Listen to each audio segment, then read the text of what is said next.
Welcome to the Education Pre-Hospital Care Research Forum Journal Club. Here in our PCRF Journal Club, we promote evidence-based practices by critically evaluating the latest science in emergency medical services. We hope our discussion will help advance EMS practice. Through the generous support of our sponsor, Limmer Education, we can make science more accessible and understandable.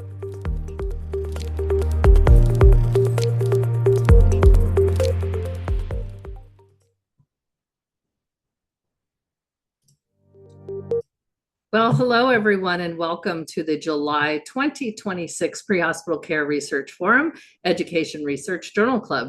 The PCRF promotes research literacy to advance the science of EMS educational research and clinical practice.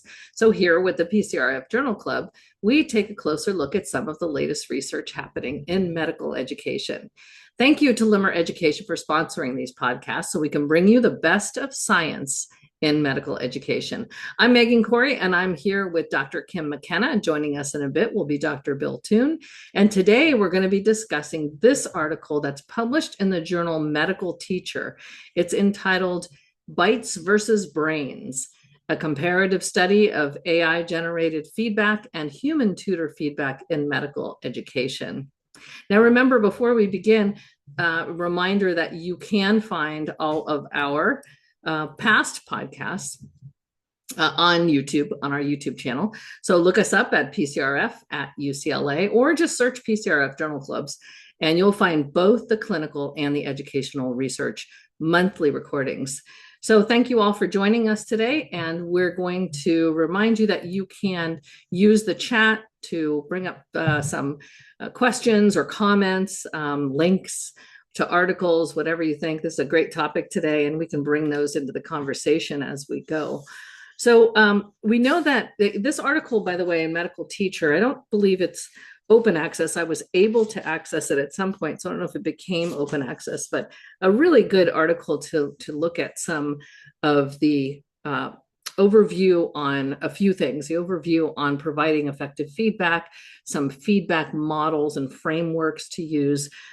We talk a lot about this in EMS education, how to provide effective feedback. We use different tools. I know at NEMC, we have the Foundations textbook. We have, webinars that you can go to and to learn more about structured debriefing and feedback to students, whether it's a cognitive assignment or psychomotor skills feedback or simulation, or in the clinical setting. And in this case, they talk about providing effective feedback to students in medical education, and some of the research out there that also shows that when you do provide effective feedback, this has been shown to improve not only performance, but even short-term learning outcomes. And also it's a tool for student development. I really appreciated that. And I don't know, Kim McKenna is here. And I have to say, there's a few things I did appreciate that before we get into the actual meat of the article itself. And I love when an article has a good intro with some great research links. So then you can say, oh, great, this is something I can look up to help training in my own education program. I don't know if you enjoyed that too. It really struck me that the introduction was really strong in this paper. And it really, if you just wanted to read the introduction so you could see what are the essential elements of effective feedback, and then they use that as the framework for their study as well. Once they found out, like, what are the essential elements of effective feedback, that's how they evaluated the feedback between the AI and their faculty. And so it was really good. And I agree with you there. I thought, oh, dang, I'm going to use some of this stuff. Exactly. I started writing down, it's always a sign of a good article when you're flipping back to the references and saying, I got to go back and read this or use this.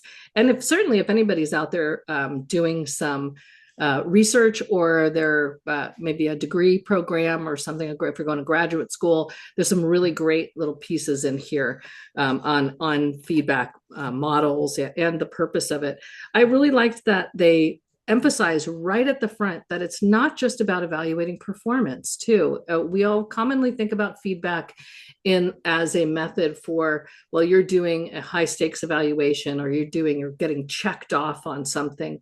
And when they emphasize that it's a really important tool for formative development, for actually use of development of professional behavior, patient care skills, communications. So I've appreciated that, because we're commonly thinking of those procedural data points, those technical skills. Yeah, they talk about it. I had not read this before, the feed up, feedback, and feed Yes. forward, those elements of it, like feed up, like so the learner can sort of say, okay, where am I going? Then the feedback, which is how am I going? How am I doing? Mm-hmm. And then where to go next, the feed Yeah. forward. So I thought that was sort of a novel way of looking at it, Mm-hmm. that, it involves like goal setting and then feedback about whether I'm achieving my goals, and then rethinking my goals going forward and Yeah. how important it is.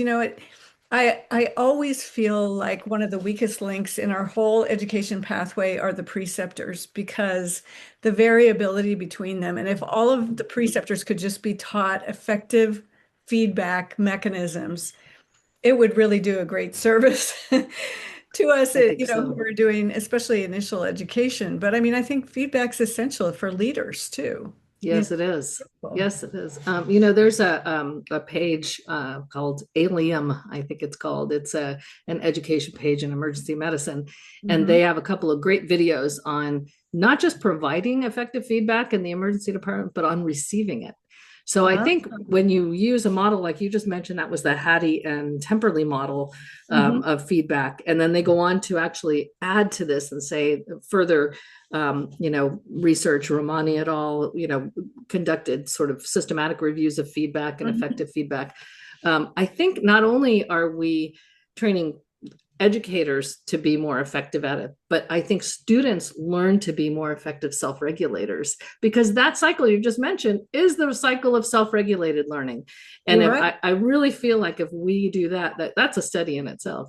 Does effective feedback help self-regulated learning, Well, which may there have you go, actually been Megan. done. There you go. So many ideas. So yeah, and then they move to, so they do exactly what you really do in a good research paper, which is they start with some of the groundwork for the basis of their framework that they're going to use, whether it's a conceptual framework in a research, a dissertation, or in this case the framework of feedback. And then they move to what is the problem. And there are several problems, right? Because we know that to provide this effective, individualized, and tailored feedback to individuals, that's resource intensive. So we know, how do we do it? So now we not only have to train our people, but now we have to follow up and to see if students are, and rather than having sort of high stakes test and who makes it and who fails, looking more at, can we provide better opportunity for everyone by having tailored and individual and high effective, high quality feedback. But that's resource intensive to be, to get real about it. And so then, and also competency based education, I think they bring that up too, that it requires these additional resources because you have more data points and points where you're going to have to, do some student evaluations and get individualized feedback. And if you're using things like, mastery learning or something like that, where it requires many rounds and deliberate practice and mastery learning, you're trying to get this to achieve competency, many rounds of this, that's a lot of feedback to provide, and that's a lot of resources. And so that's typically what comes up is, as I'll say it in Bill Toon's absence right now, we do this on the cheap, and in order to do it right, we need to actually have that investment, and that's hard. So that leads to then the potential of AI. And we already know, what do you want to say? The horse is out of the barn, the cat's out of the bag, whatever. It's Yeah. already out there. The problem is, like anything, it's out there before the evidence. So, or with only preliminary evidence. So, meaning that AI tutors are out there, AI prompt engineers have already been, that's a job, right? A prompt engineer. So Mhm. we know that AI really has potential to provide or fill or augment that, resource gap, to provide individual feedback. And we know in EMS we are early technology adopters. Yes.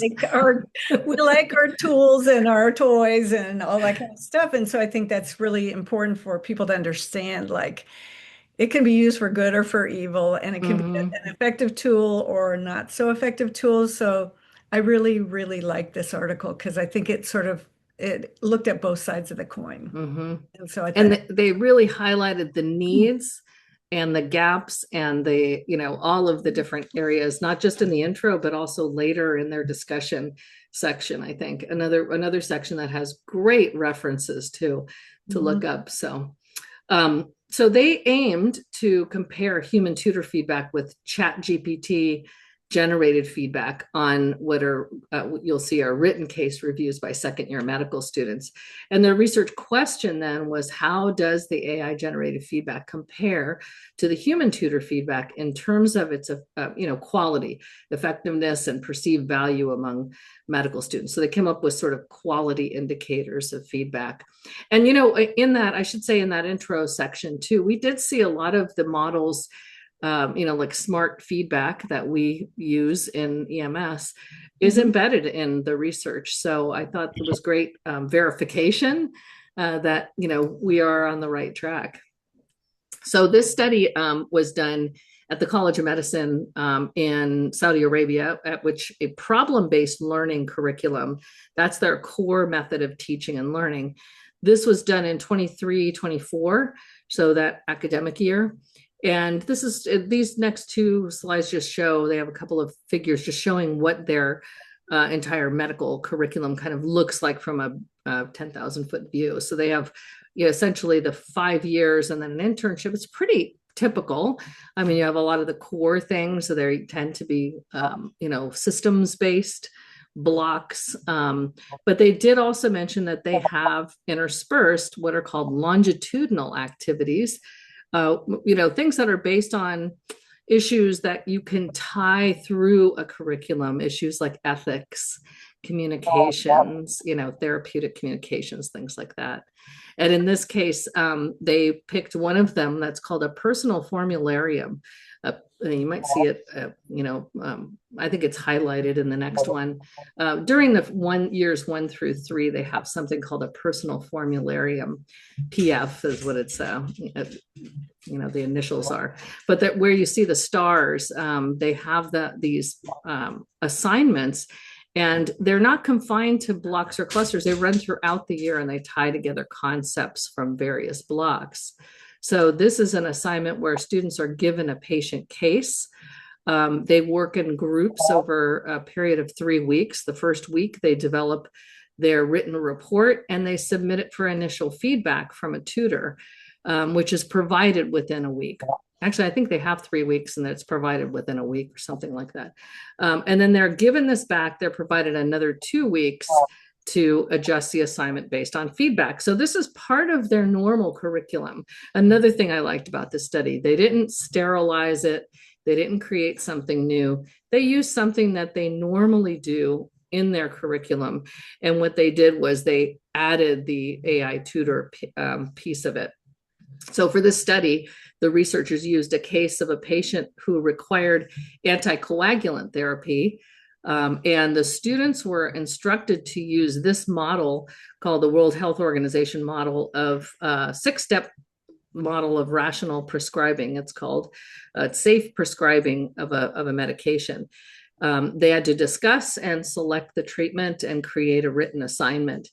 And then they had trained, and if you look at this rational prescribing, the details of it, I think, are so important, but it's basically 6 steps. You're identifying the patient's problem through their symptoms, diagnosis, and their characteristics, the therapeutic objective, whether or not your parameters are, whether it's a curative treatment, a symptomatic or preventative treatment, the treatment choice, whether it's standard based on available evidence, the suitability of it for that particular patient, indications, contraindications, other medications that might interact, and then starting the treatment, providing the information and instruction, the warnings, all that stuff, and then monitoring the treatment based upon the effect. Do you continue? Do you adjust? Do you stop?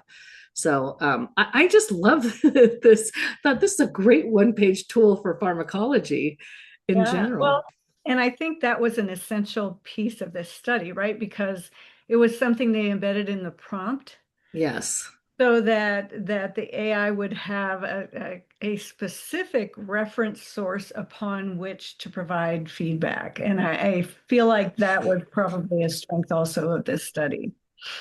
That's an important thing when it comes to prompt engineering, I think, too, is making sure that you have something standardized or something that they, and I don't know if people have done much prompt engineering, but if you have something that you can feed into the AI, so you're not just having a voice that can mimic, right? You're having some foundation in knowledge and evidence and that kind of thing. And then also consideration of cultural factors, which kind of comes up later in this. Mhm. So this is the flow of their study. So what they did was they had trained tutors. These tutors had experience. They had about 3 years, I think. No, they had 3 students, 3 trained tutors, sorry, with experience. They were assigned to, each one was assigned to an individual group to review this first draft. So weeks 1 through 3, students work on their groups. They are given the case of the anticoagulant or the patient who requires anticoagulant therapy. They submit the first draft for feedback. Then this is the part of the intervention in week 4 when the tutors give feedback to all the groups by the end of that first, that 1 week period that they have after the draft is due. So 1 week, they get this feedback from a tutor, and it's written feedback. So then the drafts were put into ChatGPT for AI feedback.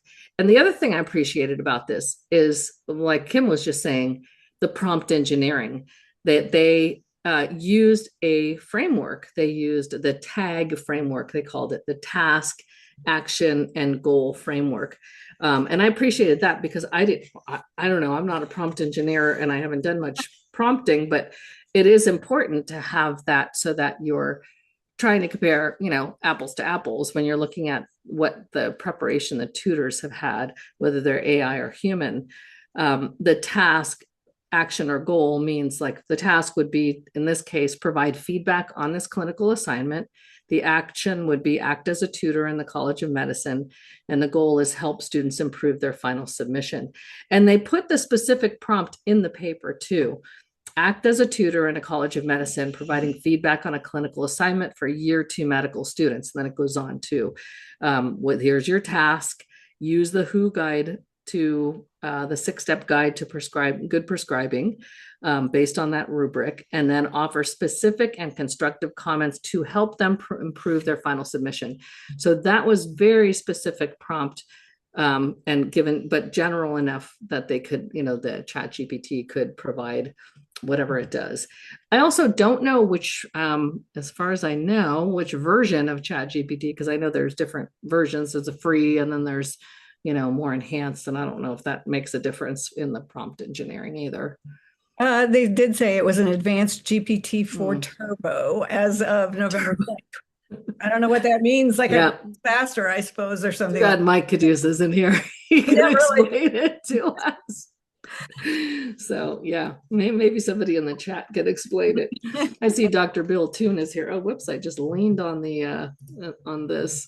But anyway, that's that. This is all groups are evaluated orally by the tutors at the end. So the students work on the feedback, improve their work. But before then, they fill out. Students provided 2 pieces of feedback. Here's the thing I did like too. Students received 2 pieces of feedback on that first draft. So out there in week 4, they work on this feedback that they received, but the feedback was blinded. They didn't know which one came from the human tutor and which one came from the AI. Well, so I have seen, like, the class that I just finished teaching last semester. I could tell that there was a big increase in the use of AI Oh, yeah. in assignment submission. And even in some of the committee work that we've done, we've seen people submit things that were like, yeah, that sounds like that was created in AI. So, yes, theoretically it was blinded, but I think AI at the moment has a lot of tells Yes. that let you Bullets, know, yeah. headers, M Yeah. dashes, M certainly. dashes, Yeah. or yeah, definitely a tell that it's AI. So I wonder if many of the students were able to detect that, number one, and then could that have biased their response? Hmm. It was funny because they didn't list that as a limitation, but anyway. Yeah. Yeah, that's a good point. So, and mostly what I can, well, there's two things you can tell with AI. I haven't seen it specifically with feedback. There is a program, I don't know if you're familiar with RealDX, but they have an AI beta testing. I don't know if it's done, but that an AI preceptor bot that you can have a little assignment and they can type in, ask this patient history questions, Oh, wow. and the preceptor bot will come out after and give them feedback. And they do have a little thing, a disclaimer about, the AI tool is new and has its limitations and whatever, but they were taking feedback on it. And I thought this is really powerful though for basic level, using OPQRST. But it feeds back on therapeutic communication too, on do you use the patient's name and are you expressing empathy and those kinds of things, which I thought was very interesting. So there's Yeah. so many tools. This one uses ChatGPT, but yeah, there's promises out there, I think. But was it just what do you call it? Just the formatting, the bullets, are those the only tells, or are there certain words that are used? Because I know when we had a problem at the college with um, bots, bot students, they're not real students, trying to get into your classes. It was a big financial aid scandal that was going on, fraud that was going on over several years that they've now finally caught up with. But you would even get emails, I'd like to add your class. And you could tell by the same words, I am so eager. They use the word eager a lot. And it just, you could tell it wasn't a real student, but Well, by this their language.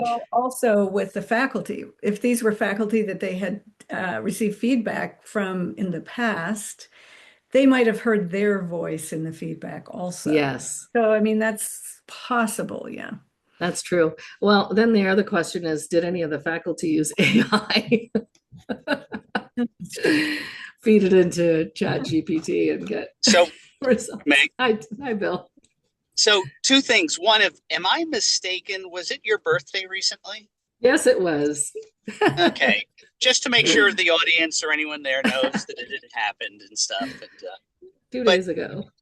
the the things that I think the reality is AI is or enhanced help or however you want to call it, the term is here to stay. Mhm. And what I think that we need to do is, I think it's like a citation. I think it's giving credit to who does the work. And I think it's critically important that if you used AI, even if you used it just to review your text, everyone needs to have AI policies now. And, I know a lot of the research magazines have, developed AI Yeah. policies, and I think every educational program needs them now too.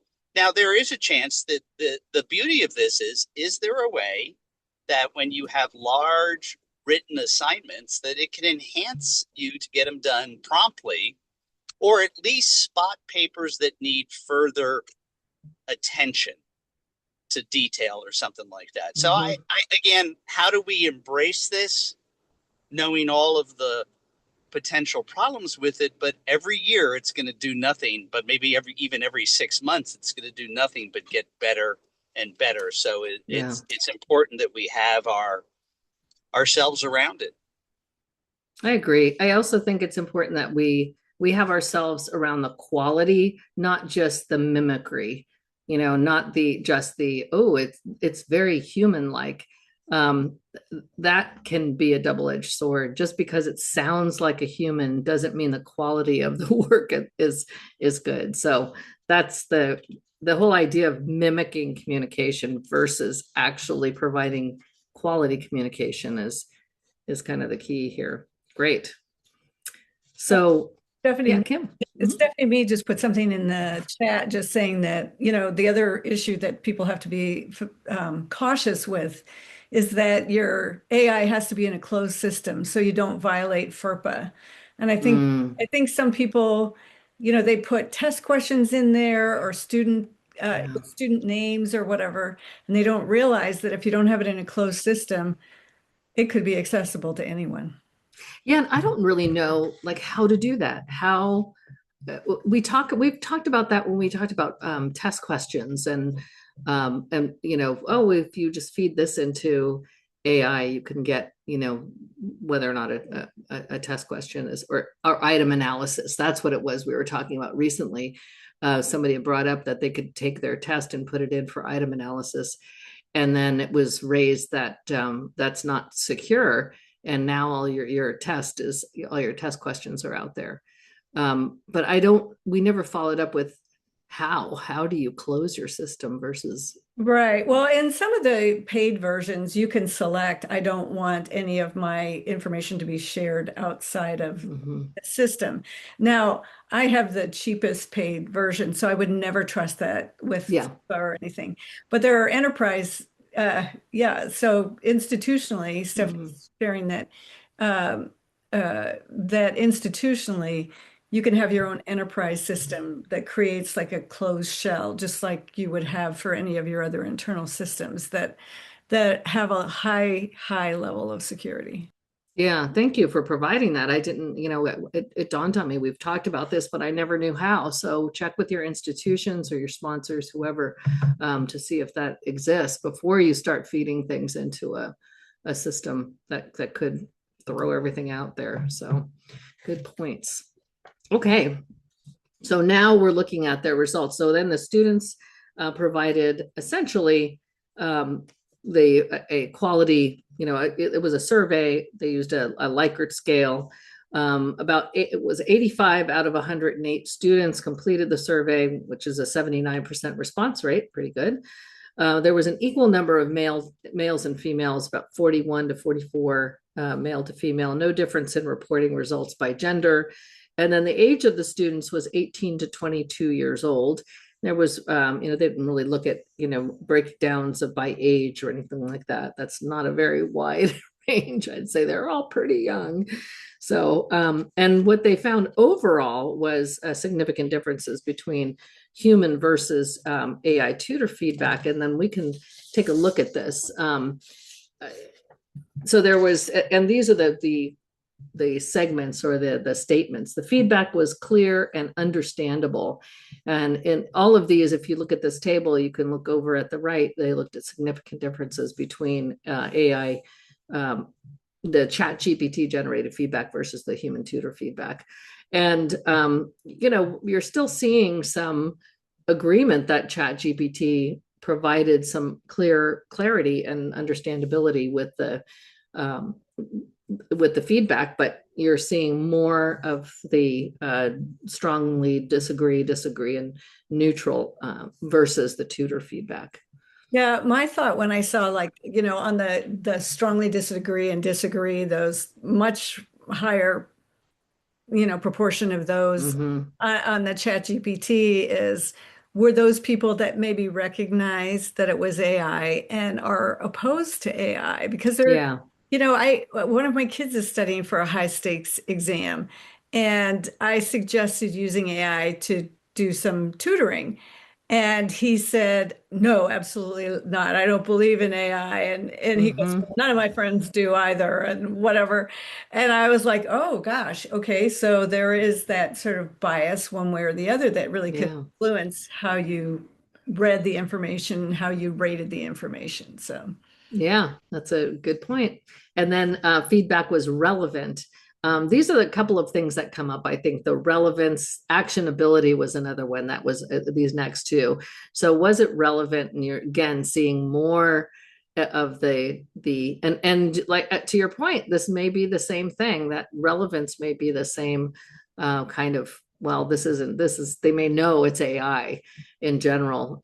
Actionable, I thought was really important. Can I do something with this? And this is one of my pet peeves with preceptors, is just giving a generic broad brush, you need to just do more assessments, is like saying to somebody who's learning the guitar, just play more, just play more. You don't just need to do more assessments or see more patients. They need specific actionable items. The same And is, so, yeah. I was just going to say, the same is true with the affective domain. Yes. Oh, yeah, for Back in the sure. affective domain has to be very specific and actionable. Otherwise, it's just going to go. Yeah. And some of your really savvy students will understand that nuance and will say things like, what should this look like? What does it look like if I'm assessing this patient and I'm doing what it is you want me to do? So, but not every student feels comfortable saying that. So I think that's an important thing, but that actionable to me is very important. And you're seeing more again toward the end of the human tutor providing that. Right. And during in that same actionability section is where context really starts to come up again and again and again, Yeah. because they felt the human tutors understood like kind of where they were at, Mm-hmm. how they were specifically going to be able to use this information. And so that's probably why they rated them higher in that particular capability, which I think. Exactly, because in the paper so right now we're looking at the quantitative piece, but in the paper they do mention they had some open-ended questions to, or open-ended after each one, probably comments under each section. So under each of these sections, you see, that why a student felt that this feedback was more valuable.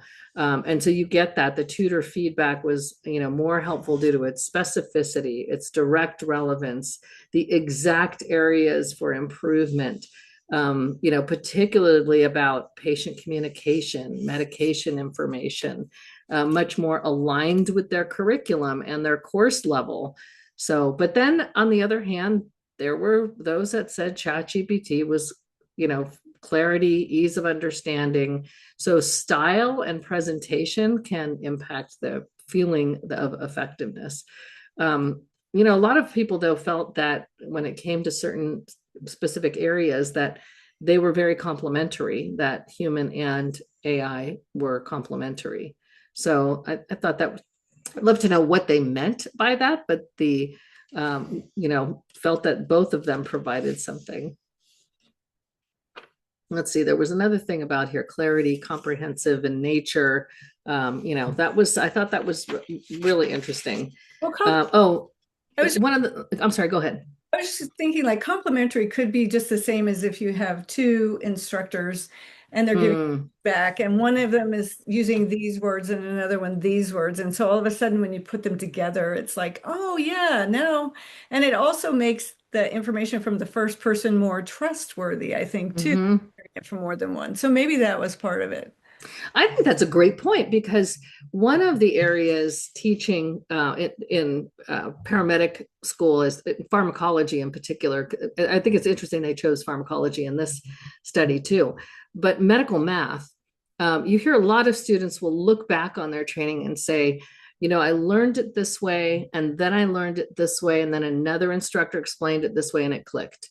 And it's different for different students. That is definitely one of those areas where you see individualized approaches, and you'll have clusters of students. Some learn better from the formulas, some learn better from, so multiple methods of feedback and teaching. And maybe that is kind of something, not to, go all the way to the end here, but it is something that comes up, about maybe these are complementary, or maybe this is a hybrid. Maybe the answer is some sort of hybrid. But one of the things I thought was important in that first piece, that clarity and understandability, is human tutors tend to tailor their language and explanations to the specific needs and understanding levels of students. And I thought that was really important. And they go on to talk about Schulman's framework, which I'm not familiar with, that highlights the importance of tailoring communications to that learner level in that specific educational context. So I think that's important when it comes to this level of feedback. You're at a problem-based learning here. You're given a case study and asked to assign a medication that could have consequences. So I think maybe there's levels, maybe there's types of learning where the AI feedback seems to be pretty good. If it's a skill that's pretty basic, or a basic knowledge test or something like that. But when it comes to this, need to tailor, I thought that was important. And it's important when it comes to different levels of students as well, and trying to, develop students' learning, or develop them rather than just test at the same level and start, exiting students based on, well, you can't make it, so you can't cut it. Trying to develop them instead. So then actionability we talked about, and then the comprehensive, whether or not it was comprehensive. We had, again, more of the GPT and the strongly disagree, and neutral than the tutor feedback. So that one was also the comprehensive nature of it. And again, some of that may go with context as well.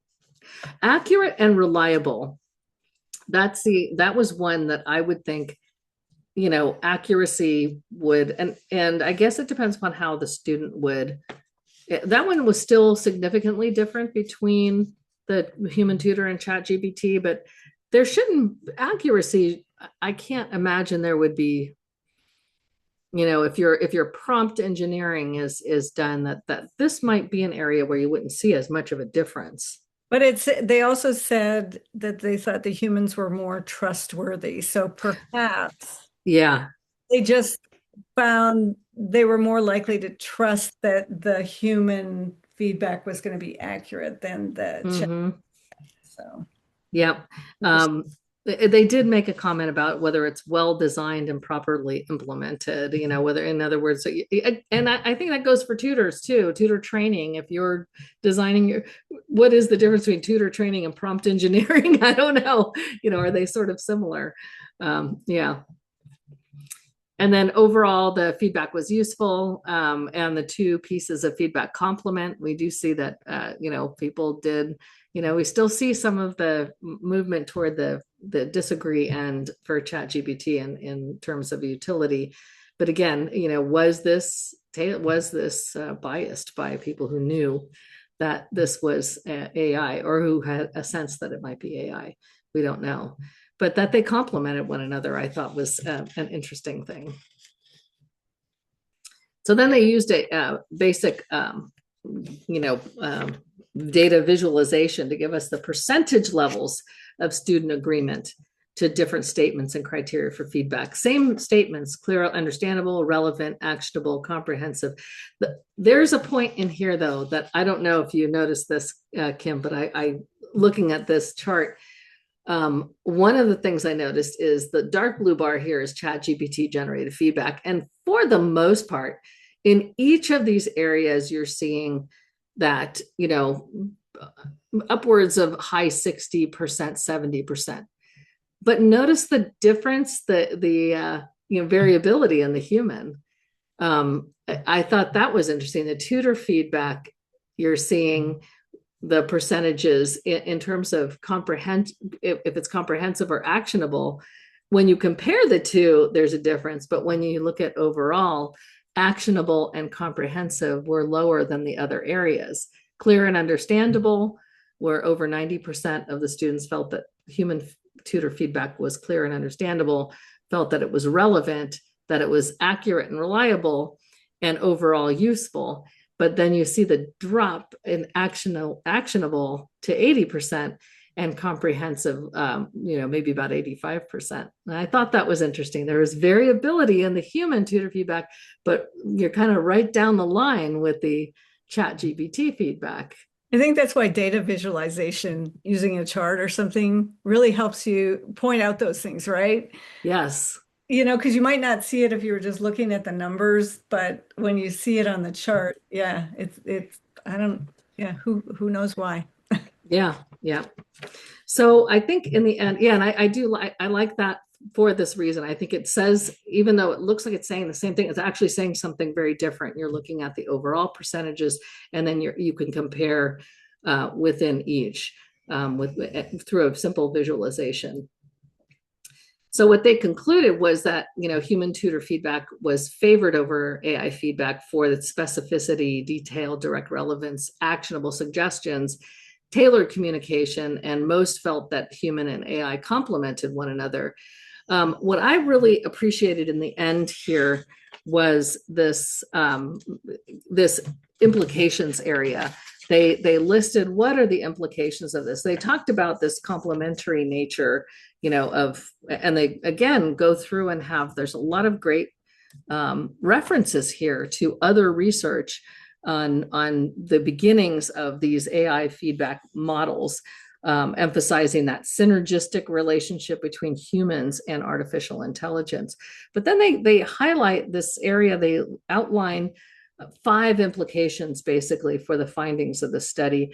And one of them is this idea of a hybrid feedback model, of having AI generated feedback not as a replacement, but as a valuable complement or augmenting feedback, maybe augmenting the AI feedback with human feedback. I would think of it in that sense. Maybe you can feed in prompts about, assessing a person's students or evaluating a student's assignment for all elements of history taking, and feed in the elements of good history taking, and then having the AI model look at something as simple as that. But then there's nuances to history taking. As we know, we might be looking at environmental conditions that the patient is in, and that may require more of a human touch of somebody who has the experience. I mean, students know that the ChatGPT has never been on an ambulance yet, right? Has not responded to a variety of patients in a variety of locations under a variety of conditions. And so, and students know that. So that's what our, human tutors can lend, is that context. But that doesn't mean that the AI can't be fed into the basic structure, and the human then adds that nuance. So I thought that was a good point. And then the other is it definitely could be something to address resource constraints carefully. And I hear, Bill, I quoted you earlier saying we do this on the cheap. We don't want this to become sort of let's continue to do this on the cheap and just employ, any old cheap AI thing without the evidence. So with that caution in there, but it could address some of the resource constraints. The training on feedback, that's another thing, is, to get that, both educators and the students have to be equipped to evaluate the content. And then also developing the prompt engineering that goes with providing feedback through AI. The other thing that they highlighted was formative assessment opportunities. This one I thought was an iterative feedback, because you could add more feedback opportunities back and forth involving the student. And I think that there's more opportunity to have formative assessments. And that was one of the implications. Yeah, I mean, people are looking at like Socratic questioning for tutoring students. And I know it's an area of interest of yours for, how do we improve individualized learning for students? Yes. This could be an avenue that we need to sort of cautiously tinker with, Mm-hmm. uh, to give learners opportunities to learn in ways that might be most beneficial to them, because we know that not everybody learns in the same way. And if you're, whatever activities you're doing in the classroom may not be enough. And so if you can offer something else, it is a way that, you can kind of hybridize the learning, but I think it has to be just for formative right now until For sure. until Yeah. it gets better. More opportunities for feedback. Yeah, it's a great point. I had a situation last year where I had a student, they said, we want to try this. There was some beta test of a product where they would provide students with what I mentioned before, a preceptor bot, and provide you with feedback. And I said, what do you think? Do you want to try this? Because we had already, had the license and whatever. And the comment that I got was, yes, but not as a required assignment. So they just didn't want any more required assignments. They said, give us the access to it so we can play with it and we'll let you know how it works. But we don't want another assignment. So I thought that was an interesting comment from students who are just kind of up to their eyeballs between work and family and other things, and then another assignment. So they didn't want an additional one. And then the other, of course, thing, and I put an exclamation point after this, because this just opened up so many ideas for research here. So research opportunities out there, not just to replicate something like this, but to move it to another step. And I don't know what notes you took on this part, Kim, but I've got a few. Well, I mean, I think especially in EMS, in any health related profession, sort of the door is open right now because there's so little research that's been done in this area. And so Mhm. I think that if you look at kind of their methodology, if you had a large enough class, I mean, that's a lot of times, unless you form a consortium with other people, you don't have Yeah, a big enough group to do something, especially something quantitative, yeah, to be able to compare, okay, this method compared to AI, and making sure that it's formative and making sure that the students have the right to do consent and all that kind of stuff. So I think there's just unlimited possibilities here, but so many educators don't have the time to do this. when you said that, I think it reminded me of Aaron Donathan's VR versus real simulation and the impact on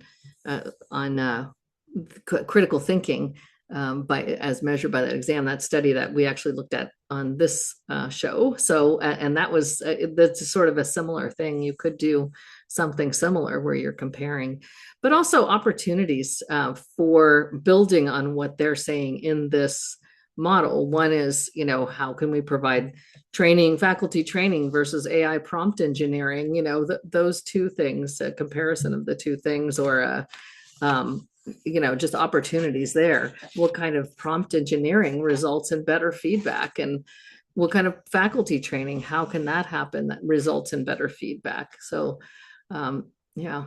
You still have to have that human piece. I did Yes. a MOOC course for the first time on clinical education. And Mm, the only feedback from the faculty, the only interaction period from the faculty was AI. It was not from the faculty at all. And that's what I missed. I missed that social presence. I missed that. I mean, I really believe that learning is a social experience. And yes. so you can't just pass the baton off completely to AI. I think that Mhm. learners really need your individualized feedback, regardless of how you use AI. That's just but I'm kind of old school though too. Yeah. Well, I think in the end, we're treating patients, and patients are people, and who have environments and complex lives and everything else. So I think the nuances again are there where you need the human interaction at some point. I do think there's some possibilities though for AI assistance in terms of things like medical calculations and areas of struggle that I think there's a lot of promise in there. Oh, I think Um, tons of areas where it could be helpful, but I had a little question here too. Do we need like a gap analysis, like identifying the skills that we can use that where AI feedback is effective, and those that need greater human review and dialogue? So maybe there are some micro Mhm. level basic knowledge and skills, that where that level of feedback can actually be beneficial and can offload and can help with resource allocation and that kind of thing, and can actually help students, and then leave the nuanced feedback that is added onto that, or the macro level, the complex skill, the simulation, that kind of thing, to the trained educator. And I think that's where I hear Bill's voice in my head, which is we can't do this on the cheap by just keep sending, people to teach who have an injury or who are, I think I just want to teach because it sounds good, it's good schedule, and that's it. Right. Well, the authors kind of point to that in the relevance and actionability section, where they talk about the situated learning concept by LaVey and Winger. And they say learning is inherently tied to authentic activity, okay, context.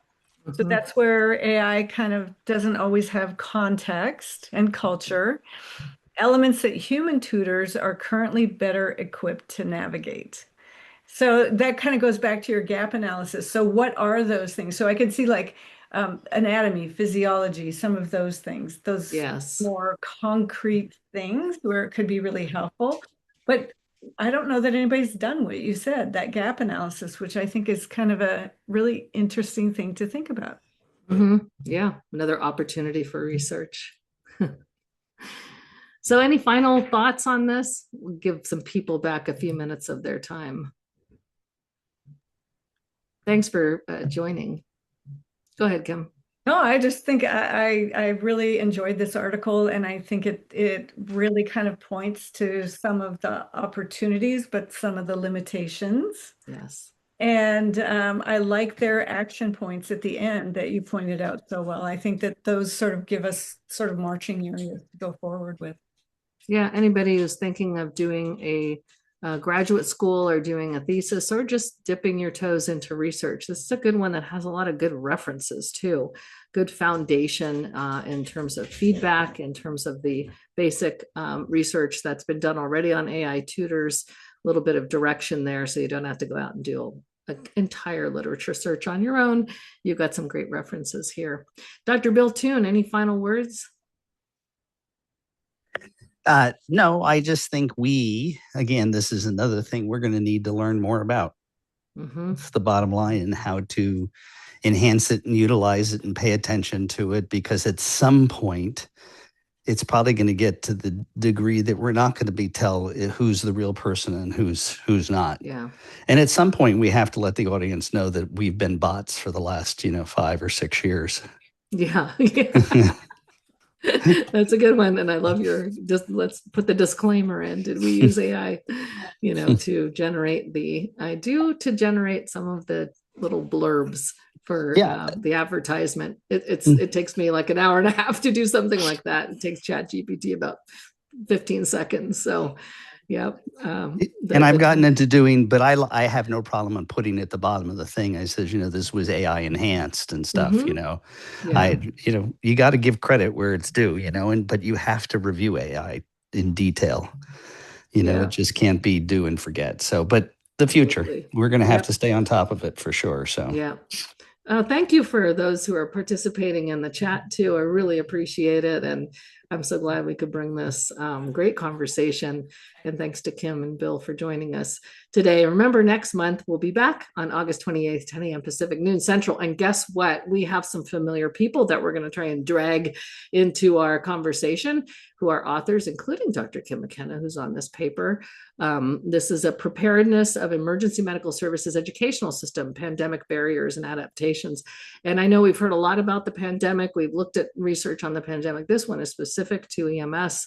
We've got some feedback from program directors, from focus groups, and talking about just, how we can remain prepared, develop our own preparedness plans so that we're ready to jump when the case happens again. So, but before then, we do have another PCRF Journal Club, but that is the Clinical Journal Club. Dr. Remley Crow, Dr. Tony Fernandez, Michael Caduce, others That'll be on Monday, August 10th. Remember, you can join us live each month. You can register at prehospitalcare.org, and please go to prehospitalcare.org. There are opportunities right now to apply for research summits coming up. We are going to have a lot of research opportunities for you to join us, apply for a research summit from a number of different sponsors next year and the end of this year. And so please go to that webpage and you can find out more. You can sign up for one. And remember, our archive journal clubs can be found on our YouTube channel, youtube.com/@PCRF@UCLA. So thank you all for joining us, and we will see you next month.